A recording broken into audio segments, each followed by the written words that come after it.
Aku rasa ramai juga yang tak tahu macam mana Ubay MZ ni boleh ada nama kan tiba-tiba. Sebab first kau ML, lepas tu waktu kat ML kau start buat konten TikTok. Lepas tu TikTok tu kau main Omegle dengan Ome TV. Omega dah mati. Omega dah mati. Ome TV je tinggal. Omega TV tinggal. So tapi saya bersara lah. Besar juta lah. Sikit lagi bro, sejuta sikit. Tak boleh. Tak boleh. Lelaki orang lah. Lelaki orang lah. Bahaya. Bahaya sih ya. Apa. Aku banyak cerita aku tahu lah. Itu tersimpan lah. Malam-malam. Tapi Bila aku datang rumah tu, Jad, baca puisi Jad. Babi. Tapi sekarang ni mostly lah yang start kenal aku waktu aku zaman main Omegle apa semua. Dia ni famous sebab Sheila Hamzah je. Oh, dia cakap macam tu lah. Dia ni kau tak ada wife kau, orang tak kenal kau pun. Ya biasa tak tu ayat-ayat macam tu. Tapi aku dengar je, biar.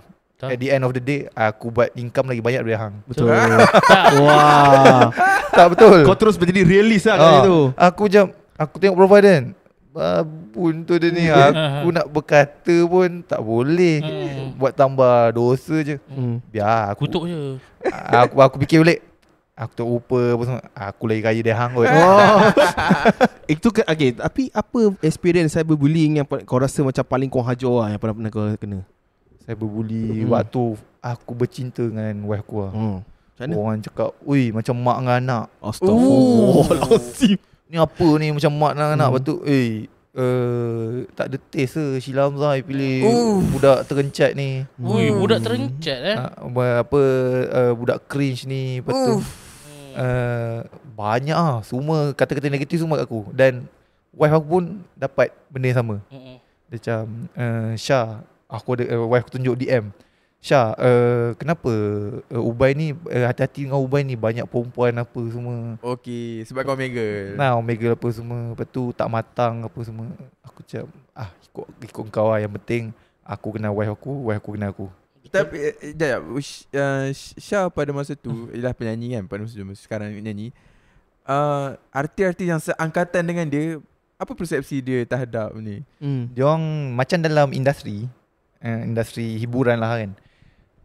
Most of the artis penyanyi dia orang dah kenal aku. Sebab aku kerja Astro. Betul.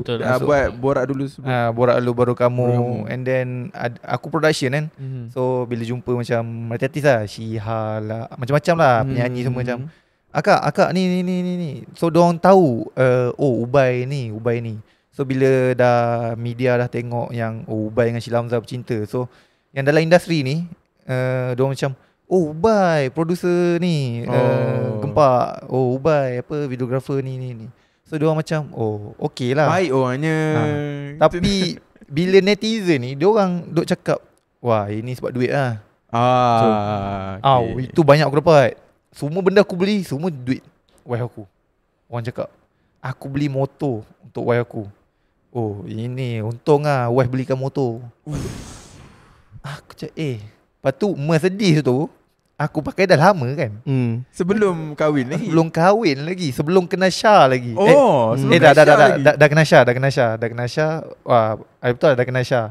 Sebab aku dating dengan dia pakai Beza kan. So bila first orang tahu aku pakai Merc tu, wah, kaki kikis. Biar awak hidup. Aku dapat macam-macam. Biar awak hidup. Lepas tu banyak siap kena. Gila-gilanya macam, tak malu ke guna duit bini? Tu aku cakap, apa masalah kau ni? Kita bila ada platform besar ni kan, aku banyak kali nak, diamlah setan. Okay. Tapi sebelum aku istighfar macam, tak payah. Kalau ikutkan aku punya burst tu banyak lah. Nak cakap cyberbully ni kan, aku burst tu banyak kali. Bila aku burst tu macam, siang dia ni macam bangang lah, ada komen tengok ni.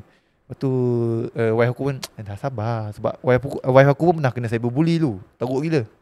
Lepas tu dia kat sabar. Dia biarkan kena diam je. Kalau awak rasa sakit mata, delete komen tu. Okey lah, tak apa. Ataupun dia cakap tak payah baca. Lepas tu lagi satu aku nak cakap, kalau hang tanya siapa-siapalah, macam mana berhadapan dengan kecaman semua, kalau dia cakap, I tak baca pun, 90% tipu. Hmm. Hang buat video ML pun hang baca komen. Betul Wajib baca. Wajib baca. Walaupun view 2,000, 1,000, ada komen 3, hang tetap nak baca. Lepas tu esok hang tengok view dah 3,000, hang tetap cari komen baru. Sebagai seorang yang content creator, social media influencer ke, kau janganlah, kau mesti baca komen. Betul. Kau mesti baca komen. Kau nak sedapkan hati, I tak baca komen. I memang all negatif, I tak ambil. I ambil yang positif je. So maksudnya kau baca komen lah, sebab kau tahu ada komen negatif. Betul. So cara kau adapt dengan benda tu, first kau jangan adapt seorang lah. Kau memang kena ada orang yang kau boleh share. Contoh macam aku ada wife aku ada kawan aku. Kadang kalau wife aku tak dengar aku terbaca komen tu macam gampang kan. Aku macam, weh Anwar, hang tengok komen ni, pundek Anwar. Aku nak reply apa? Aku akan call siapa lah. Macam, hang relax biasa lah. Orang lain akan tenangkan kau. Dia lain bila orang lain tenangkan kau dan kau tenangkan diri sendiri. Bila kau tenangkan diri sendiri pun kau ikut perasaan. Tapi bila orang lain ni macam, kau tak payahlah layan-layan ni, dah jom ikut aku lah pergi main ice skating. Lepas tu tiba-tiba lupa. Macam tu lah. Kalau kau ada nama, kau nak hadap social media punya cyberbully ni, kau kena ada orang lain lah. Itu memang wajib lah kena ada.